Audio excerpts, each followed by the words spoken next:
Hello again, everyone. Lars Fuchs here. We're going to do some more readings, this time a continuation of the short story, The Machine Stops, written by E.M. Forster in 1909.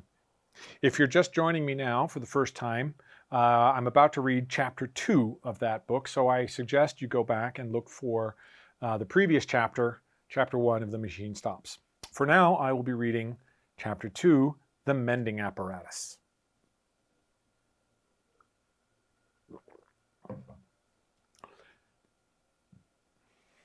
By a vestibule, by a lift, by a tubular railway, by a platform, by a sliding door, by reversing all the steps of her departure, did Vashti arrive at her son's room, which exactly resembled her own. She might well declare that the visit was superfluous. The buttons, the knobs, the reading desk with the book, the temperature, the atmosphere, the illumination, all were exactly the same. And if Kuno himself, flesh of her flesh, stood close beside her at last, what profit was there in that? She was too well bred to shake him by the hand. Averting her eyes, she spoke as follows. Here I am. I have had the most terrible journey, and greatly retarded the development of my soul. It is not worth it, Kuno, it is not worth it. My time is too precious. The sunlight almost touched me, and I have met with the rudest people. I can only stop a few minutes. Say what you want to say, and then I must return. I have been threatened with homelessness, said Kuno. She looked at him now. I have been threatened with homelessness, and I could not tell you such a thing through the machine. Homelessness means death. The victim is exposed to the air, which kills him. I have been outside since I spoke to you last. The tremendous thing has happened, and they have discovered me. But why shouldn't you go outside, she exclaimed. It is perfectly legal, perfectly mechanical to visit the surface of the earth. I have lately been to a lecture on the sea. There is no objection to that. One simply summons a respirator and gets an egression permit. It is not the kind of thing that spiritually minded people do, and I begged you not to do it, but there is no legal objection to it. I did not get an egression permit. Then how did you get out? I found out a way of my own. The phrase conveyed no meaning to her, and he had to repeat it. A way of your own, she whispered. But that would be wrong. Why? The question shocked her beyond measure. You are beginning to worship the machine, he said coldly. You think it irreligious of me to have found out a way of my own. It was just what the committee thought when they threatened me with homelessness. At this she grew angry. I worship nothing, she cried. I am most advanced. I don't think you are irreligious, for there is no such thing as religion left. All the fear and the superstition that existed once have been destroyed by the machine. I only meant that to find out a way of your own was... Besides, there is no new way out. So it is always supposed, except through the vomitories, for which one must have an egression permit. It is impossible to get out. The book says so. Well, the book's wrong, for I have been out on my feet. For Kuno was possessed of a certain physical strength. By these days it was a demerit to be muscular. Each infant was examined at birth, and all who promised undue strength were destroyed. Humanitarians may protest, but it would have been no true kindness to let an athlete live. He would never have been happy in that state of life to which the machine had called him. He would have yearned for trees to climb, rivers to bathe in, meadows and hills against which he might measure his body. Man must be adapted to his surrounding, must he not? In the dawn of the world, our weakly must be exposed on Mount Taygetus. In the twilight, our strong will suffer euthanasia, that the machine may progress, that the machine may progress, that the machine may progress eternally. You know that we have lost the sense of space. We say space is annihilated, but we have annihilated not space, but the sense thereof. We have lost a part of ourselves. I determined to recover it, and I began by walking up and down the platform of the railway outside my room, up and down until I was tired, and so did recapture the meaning of near and far. Near is a place to which I can get quickly on my feet. not a place to go which the train or the airship will take me quickly. Far is a place to which I cannot get quickly on my feet. The vomitory is far, though I could be there in 38 seconds by summoning the train. Man is the measure. This was my first lesson. Man's feet are the measure for distance. His hands are the measure for ownership. His body is the measure for all that is lovable and desirable and strong. Then I went further. It was then that I called to you for the first time, and you would not come. This city, as you know, is built deep beneath the surface of the earth, with only the vomitories protruding. Having paced the platform outside my room, I took the lift to the next platform, and paced that also, and so with each in turn until I came to the topmost, above which begins the earth. All the platforms were exactly alike, and all that I gained by visiting them was to develop my sense of space and my muscles. I think I should have been content with this. It is not a little thing, but as I walked and brooded, it occurred to me that our cities had been built in the days when men still breathed the outer air, and there had been ventilation shafts for the workmen. I could think of nothing but these ventilation shafts. Had they been destroyed by all the food tubes and medicine tubes and music tubes that the machine had evolved lately? Or did traces of them remain? One thing was certain. If I came upon them anywhere, it would be in the railway tunnels of the topmost story. Everywhere else, all space was accounted for. I am telling my story quickly. But don't think that I was not a coward or that your answers never depressed me. It is not the proper thing. It is not mechanical. It is not decent to walk along a railway tunnel. I did not fear that I might tread upon a live rail and be killed. I feared something far more intangible, doing what was not contemplated by the machine. Then I said to myself, man is the measure. And I went. After many visits, I found an opening. The tunnels, of course, were lighted. Everything is light, artificial light. Darkness is the exception. So when I saw a black gap in the tiles, I knew it was an exception, and I rejoiced. I put in my arm, and I could put in no more at first, and waved it around and around in ecstasy. I loosened another tile and put in my head, and shouted into the darkness, I am coming, I shall do it yet, and my voice reverberated down endless passages. I seemed to hear the spirits of those dead workmen who had returned each evening to the starlight and to their wives, and all the generations who had lived in the open air called back to me, you will do it yet, you are coming. He paused, and, absurd as he was, his last words moved her. For Kuno had lately asked to be a father, and his request had been refused by the committee. His was not a type that the machine desired to hand on.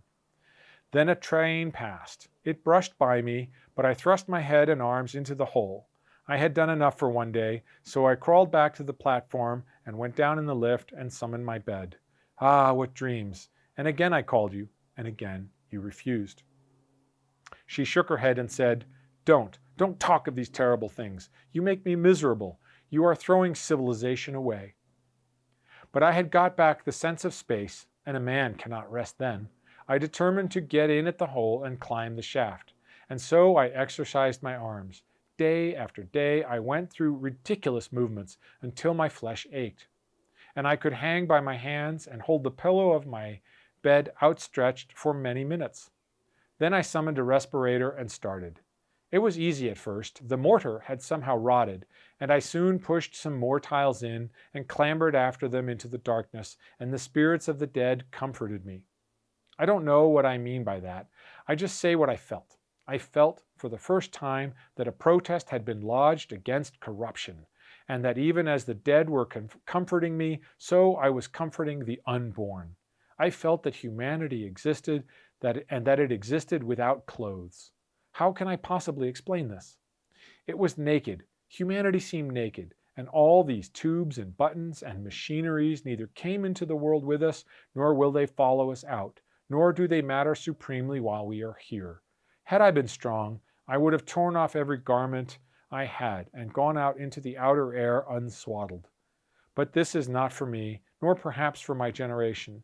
I climbed with my respirator and my hygienic clothes and my dietetic tabloids. Better thus than not at all. There was a ladder made of some primeval metal. The light from the railway fell upon its lowest rungs, and I saw that it led straight upwards out of the rubble at the bottom of the shaft. Perhaps our ancestors ran up and down it a dozen times daily in their building. As I climbed, the rough edges cut through my gloves so that my hands bled. The light helped me for a little, and then came darkness, and worse still, silence, which pierced my ears like a sword. The machine hums. Did you know that? Its hum penetrates our blood and may even guide our thoughts. Who knows? I was getting beyond its power. And then I thought, this silence means that I am doing wrong. But I heard voices in the silence, and they strengthened me. He laughed. I had no need of them, but the next moment I cracked my head against something. She sighed. I had reached one of those pneumatic stoppers that defend us from the outer air. You may have noticed them on the airship. Pitch dark, my feet on the rungs of an invisible ladder, my hands cut. I cannot explain how I lived through this part, but the voices still comforted me, and I felt for fastenings. The stopper, I suppose, was about 8 feet across. I passed my hand over it as far as I could reach. It was perfectly smooth. I felt it almost to the center. Not quite to the center, for my arm was too short. Then the voice said, "Jump. It is worth it. There may be a handle in the center, and you may catch hold of it, and so come to us your own way. And if there is no handle, so that you may fall and are dashed to pieces, it is still worth it. You will still come to us your own way." And so I jumped. There was a handle, and... He paused.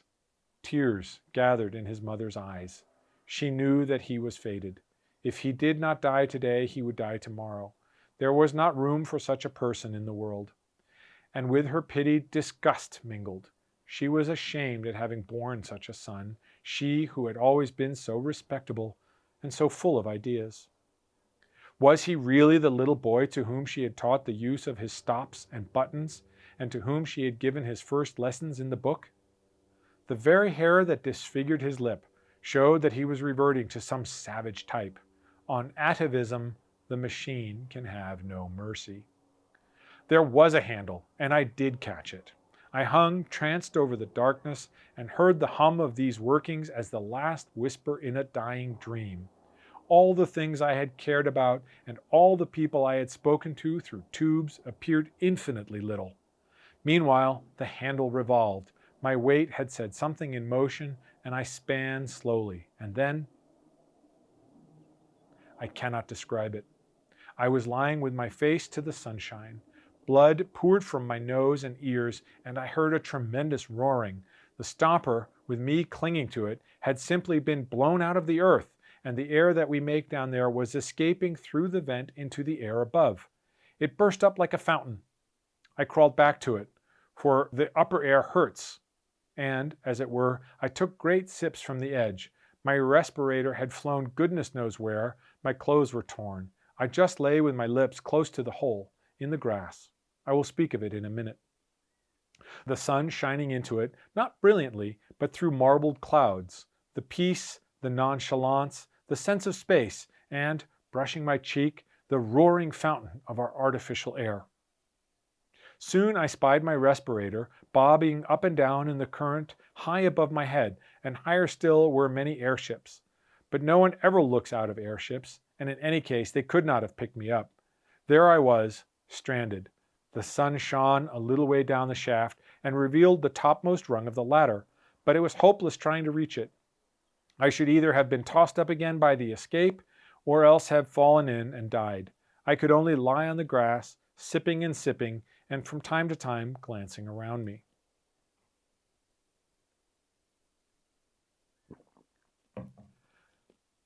I knew that I was in Wessex, for I had taken care to go to a lecture on the subject before starting. Wessex lies above the room in which we are talking now. It was once an important state. Its kings held all the southern coast from Andredswald to Cornwall, while the Wansdyke protected them on the north, running over the high ground. The lecturer was only concerned with the rise of Wessex, so I do not know how long it remained an international power, nor would the knowledge have assisted me. To tell the truth, I could do nothing but laugh during this part. There I was with a pneumatic stopper by my side and a respirator bobbing over my head, imprisoned, all three of us, in a grass-grown hollow that was edged with fern. And then he grew grave again. Lucky for me that it was a hollow, for the air began to fall back into it and fill it, as water fills a bowl. I could crawl about. Presently I stood. I breathed the mixture, in which the air that hurts predominated whenever I tried to climb the sides. This was not so bad. I had not lost my tabloids and remained ridiculously cheerful, and as for the machine, I forgot about it altogether. My one aim now was to get to the top, where the ferns were, and to view whatever objects lay beyond. I rushed the slope. The new air was still too bitter for me, and I came rolling back after a momentary vision of something gray. The sun grew very feeble, and I remembered that he was in Scorpio. I had been to a lecture on that too. If the sun is in Scorpio and you are in Wessex, it means that you must be as quick as you can or it will get too dark. This is the first bit of useful information I have ever got from a lecture, and I expect it will be the last. It made me try frantically to breathe the new air and to advance as far as I dared out of my pond. The hollow filled so slowly. At times I thought that the fountain played with less vigor. My respirator seemed to dance nearer the earth. The roar was decreasing. He broke off. I don't think this is interesting you. The rest will interest you even less. There are no ideas in it, and I wish that I had not troubled you to come. We are too different, Mother. She told him to continue. It was evening before I climbed the bank. The sun had very nearly slipped out of the sky by this time, and I could not get a good view. You, who have just crossed the roof of the world, will not want to hear an account of the little hills that I saw, low, colorless hills. But to me they were living, and the turf that covered them was a skin under which their muscles rippled, and I felt that those hills had called with incalculable force to men in the past, and that men had loved them. Now they sleep, perhaps forever. They commune with humanity in dreams. Happy the man, happy the woman, who awakes the hills of Wessex. For though they sleep, they will never die. His voice rose passionately. Can you not see, cannot all you lecturers see, that it is we that are dying, and that down here the only thing that really lives is the machine? We created the machine to do our will, but we cannot make it do our will now. It has robbed us of the sense of space and of the sense of touch. It has blurred every human relation and narrowed down love to a carnal act. It has paralyzed our bodies and our wills, and now compels us to worship it. The machine develops, but not on our lines. The machine proceeds, but not to our goal. We only exist as the blood corpuscles that course through its arteries, and if it could work again without us, it would let us die. Oh, I have no remedy, or at least only one, to tell men again and again that I have seen the hills of Wessex as Aelfred saw them when he overthrew the Danes. So the sun set. I forgot to mention that a belt of mist lay between my hill and the other hills, and that it was the color of pearl. He broke off for a second time. Go on, said his mother wearily. He shook his head. Go on. Nothing that you say can distress me now. I am hardened. I had meant to tell you the rest, but I cannot. I know that I cannot. Goodbye. Vashti stood irresolute. All her nerves were tingling with his blasphemies, but she was also inquisitive. This is unfair, she complained. You have called me across the world to hear your story, and hear it I will. Tell me, as briefly as possible, for this is a disastrous waste of time, tell me how you returned to civilization. Oh, that, he said, starting. You would like to hear about civilization. Certainly. Had I got to where my respirator fell down? No, but I understand everything now. You put on your respirator and managed to walk along the surface to a vomitory, and there your conduct was reported to the Central Committee. By no means. He passed his hand over his forehead as if dispelling some strong impression. Then, resuming his narrative, he warmed to it again. My respirator fell about sunset. I had mentioned that the fountain seemed feebler, had I not? Yes. About sunset, it let the respirator fall. As I said, I had entirely forgotten about the machine, and I paid no great attention at the time, being occupied with other things. I had my pool of air into which I could dip when the outer keenness became intolerable, and which would possibly remain for days, provided that no wind sprang up to disperse it. Not until it was too late did I realize what the stoppage of the escape implied. You see, the gap in the tunnel had been mended. The mending apparatus. The mending apparatus was after me. One other warning I had, but I neglected it. The sky at night was clearer than it had been in the day, and the moon, which was about half the sky behind the sun, shone into the dell at moments quite brightly.